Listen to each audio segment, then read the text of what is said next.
Prince Mamun, Laila নামটাই আমি বললাম। এই বিষয়গুলো না খুবই নোংরামি লাগে। সোশ্যাল মিডিয়ায় আলোচনায় থাকা দুই পরিচিত মুখ প্রিন্স মামুন ও লায়লাকে নিয়ে এবার মুখ খুললেন এক জনপ্রিয় অভিনেত্রী।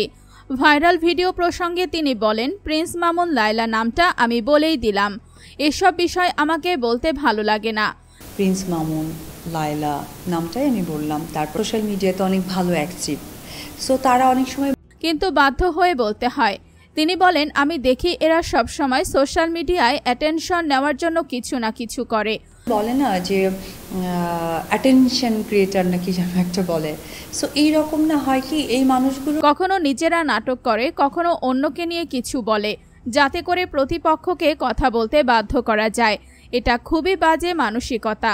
এমনকি তিনি মন্তব্য করেন, এই মানুষগুলো সবসময় এমনভাবে কিছু বলে রেখে দেয় যাতে অন্যদের মুখ খুলতেই হয়, আর সেটা দিয়েই আবার শুরু হয় নতুন বিতর্ক।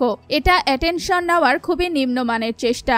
তিনি আরও বলেন, ফলোয়ার কমে গেলে, রিচ পড়ে গেলে বা আলোচনায় না থাকলে কিছু লোক এখন মিথ্যে নাটক তৈরি করে। এটা সমাজের জন্য খুবই ক্ষতিকর।